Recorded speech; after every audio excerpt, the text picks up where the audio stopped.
The Syrian army is forging the path ahead to Raqqah, Daesh's de facto capital in Syria. But it's not the only player on the battlefield. The role of Turkey in the crisis in Syria has continued to complicate the situation, making the fight against the Takfiri terrorists all the more difficult. While Turkey is accused of supporting groups like Daesh and Ahrar al-Sham against Kurds and the Syrian government, others point that its Syria policy has been anything but coherent.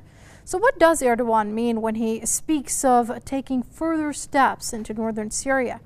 We'll take a look at that and a lot more in this edition of The Debate. Well, let me start off by introducing the guest for this edition of The Debate. Joining us from Bristol via Skype is Tony Gosling. He's an investigative journalist, and joining us from Washington is Professor Nabil Mikhail. He's with the George Washington University. Gentlemen, thank you very much for joining us here on this edition of The Debate. Mr. Gosling, I'll start off with you, if I may. How do you assess the role of Turkey so far in the crisis in Syria? Has it been constructive, or has Turkey been following its own agenda? Well, listen, Turkey, of course, is part of the NATO alliance.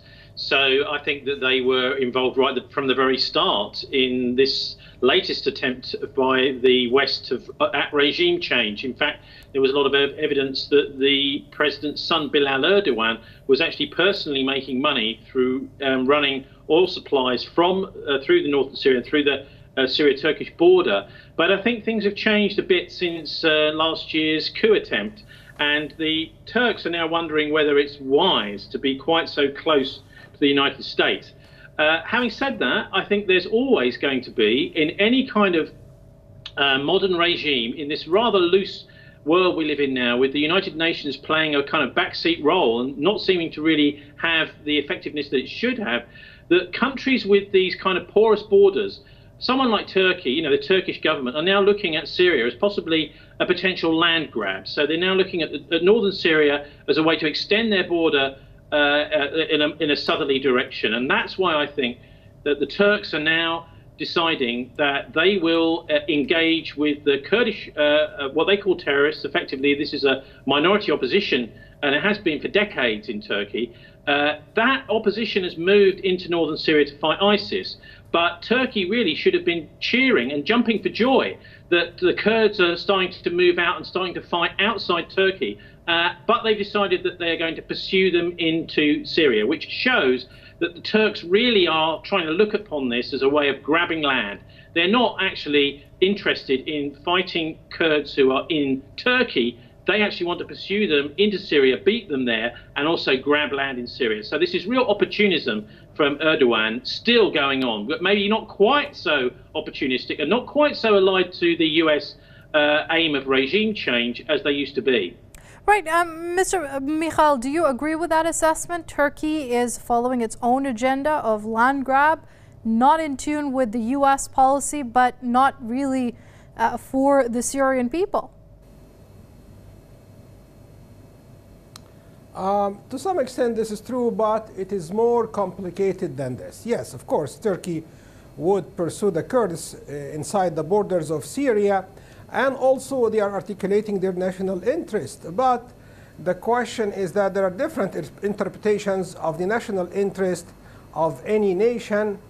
And also, if Turkey gets into Syria, like say geographically, it could be really the beginning of something that never happened in the 6-year-long Syrian civil war, which is almost complete coordination of military employment power between the United States and Russia.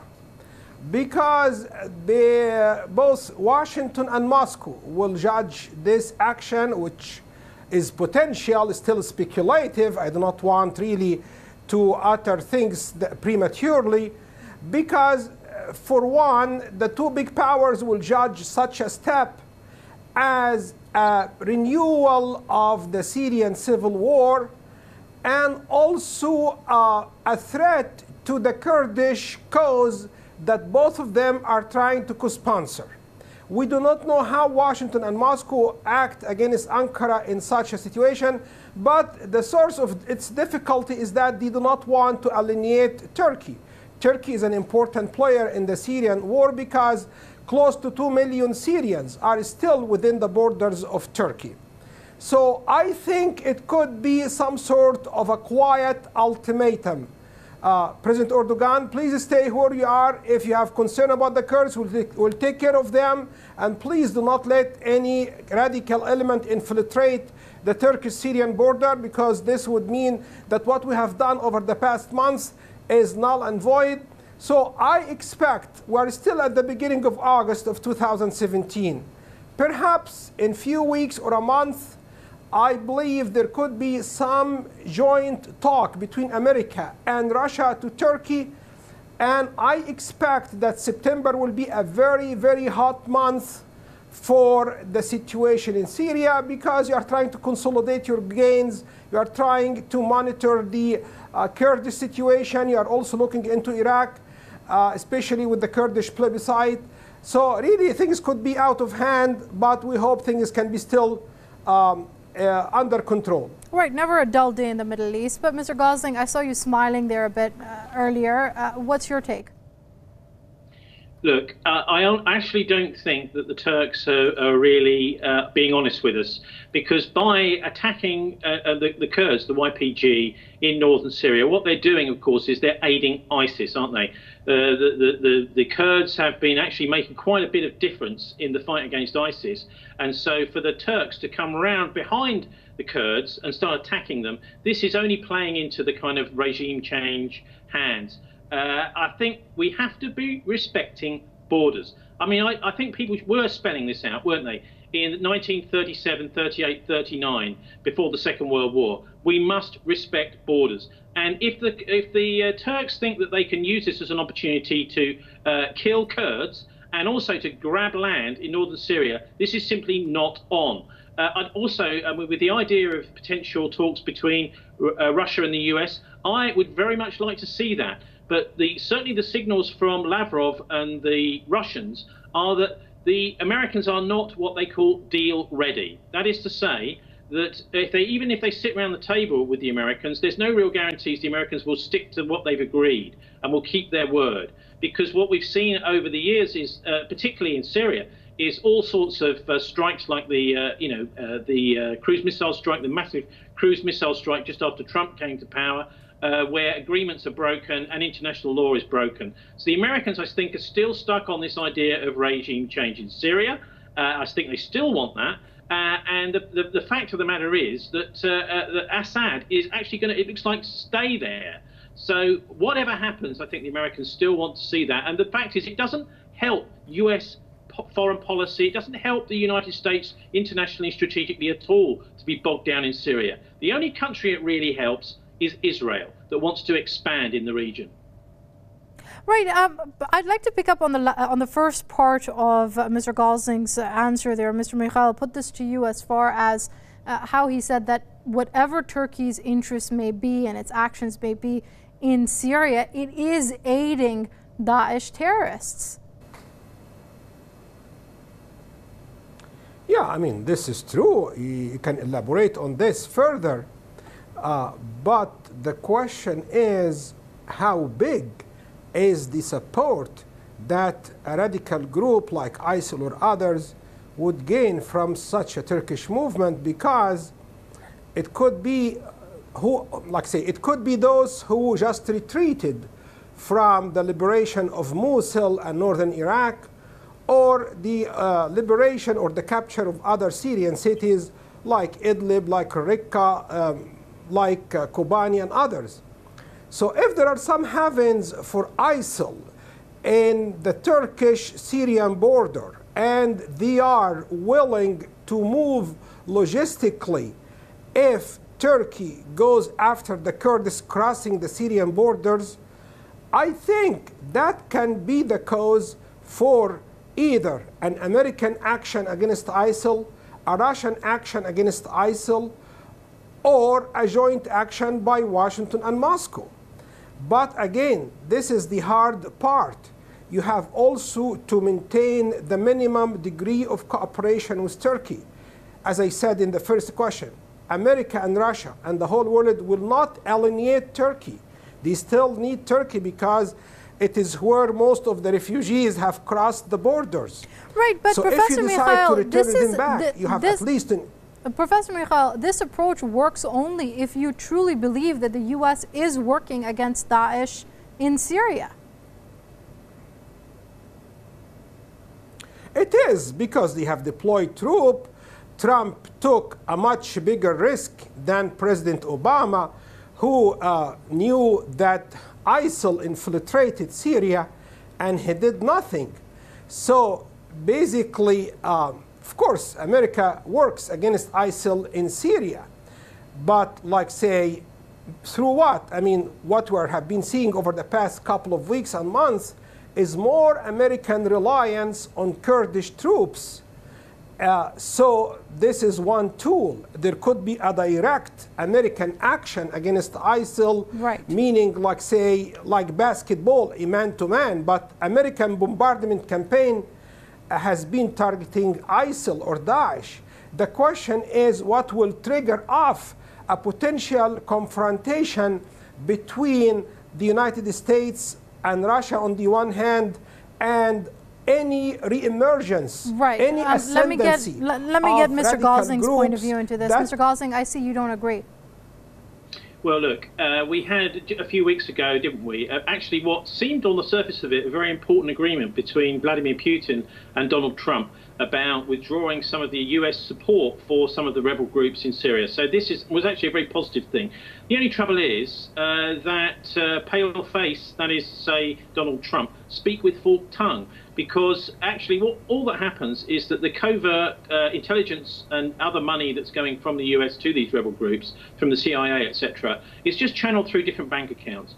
Channeled through bank accounts of the Saudi Arabians and other countries in the Gulf Cooperation Council. I'd probably say not Qatar at the moment, but that's what happens. And the big question here is, where is this money channeled through? Because look, ISIS cannot operate without money, and they get tremendous amounts of money. They have enormous great bank accounts. Where are those bank accounts? I would suggest, and there is evidence from Scott Bennett, the former psychological warfare officer in the United States, that that money is coming through Swiss bank accounts. Now, the Swiss are notorious as the biggest tax haven on the planet. If anyone out there has got a lot of money and they need to keep it secretly somewhere, they will be going to Switzerland. And if you want to see what your bank balance is in your Swiss bank account, you can't just go on the internet and find it out. You have to pay for one of the Swiss bank representatives to come to your home or to a coffee shop near you, and they'll open up a laptop and unencrypt the laptop and then show you face-to-face your bank balance and then fly back to Switzerland. That's how secretive the Swiss are about banking. They're actually notorious for it. And I think that is where the funding for ISIS has been coming through. If we're really serious about cracking this nut of ISIS, then I think we need to address the problem of where they're getting their funding from. We need to do that once and for all. And I think there needs to be Interpol or some other big international police organization needs to go into Switzerland and find out where that money has come through and come from and make some arrests. Unless that happens, I'm afraid ISIS may carry on in some other form. And by saying I'm not going to allow any more funding to these rebel groups, actually Trump is just saying I'm going to divert the money through different routes. Right. Okay, Mr. Gosling, let's get back to the question of Turkey's role in all of this. When we talk about Raqqah, which is basically the de facto capital of Daesh terror group in Syria at the moment, the Turkish Prime Minister has warned that should Turkey's interests be threatened in the operations to liberate Raqqah, Turkey will retaliate. What are these interests exactly? Look, I think it's actually very good news that Raqqah looks like it may fall, and that may be fairly soon.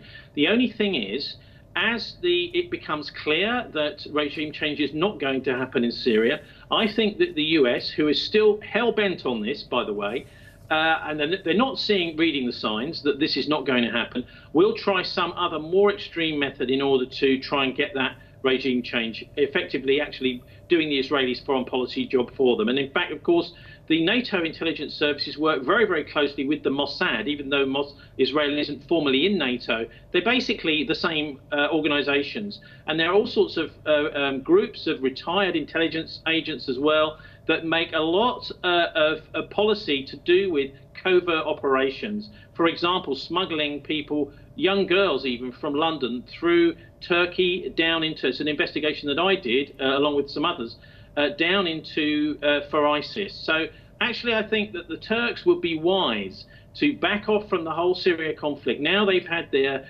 nose bloodied last year by the American, it looks like the American-led a coup attempt. They should leave well alone and watch as the Americans get bogged down. But beware, this could be a possible sparking off point of a conflict between the United States and Russia. And that's the one we really need to watch, which is why it's so important that we have serious talks, not playing around talks between America and Russia now. Professor Mikhail, I'll put the same question to you. What does Turkey mean when it talks about its interests being threatened in the operations for the liberation of Raqqah?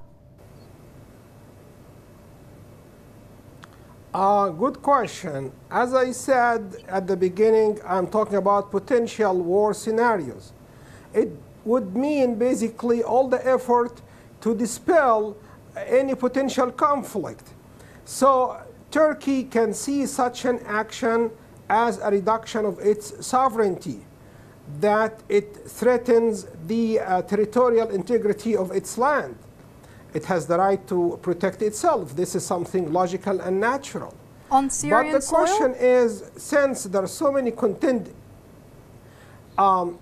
let me just continue. I mean, like say, since there are so many contending factions over the turmoil between Turkey and the Kurds in the border area between Syria and Turkey, Turkey should not also violate the sovereignty of Syria.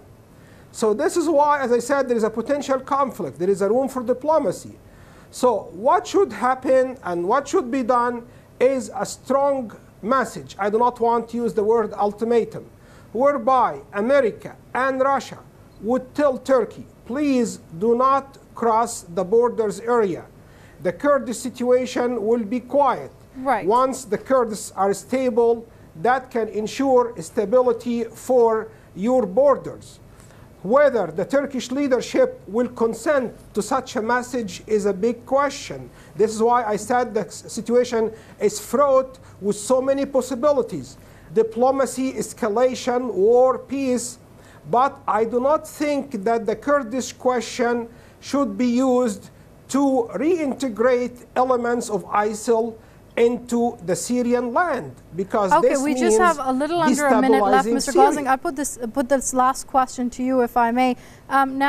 Professor Mikhail has spoken of Russian-U.S. intervention vis-a-vis Turkey in Syria. However, what about another dynamic, the Astana talks, where we have Russia, Iran, and Turkey at the negotiating table? Can that be a launching point?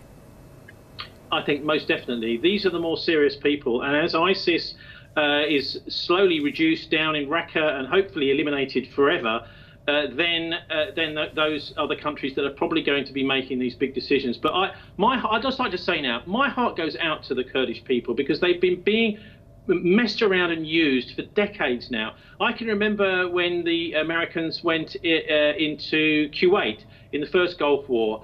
We were told, oh, isn't it terrible that the Kurds have no homeland? We're going to go in and help them. I think it's about time the Kurdish people were given somewhere, which is, I mean, they're spread around various different countries, and it's about time that they were given some land. I think Assad would be wise to look at parts of northern Syria and say, well, actually, I think it's about time, too, that I gave up some of my country as a Kurdish homeland. Then we can stop this excuse that the Turks have had for such a long time to keep a militarization in the southeast corner of their country and give the Kurds what every individual ethnic people deserve, which is a place of their own. Okay, let's leave it there for now. Unfortunately, we've run out of time. That's Tony Gosling, investigative journalist, joining us via Skype from Bristol. And joining us from studios in Washington was Professor Nabil Mikhail with the George Washington University. Gentlemen, thank you very much indeed for participating in this edition of the debate. From me and the entire team here in Tehran, it's goodbye.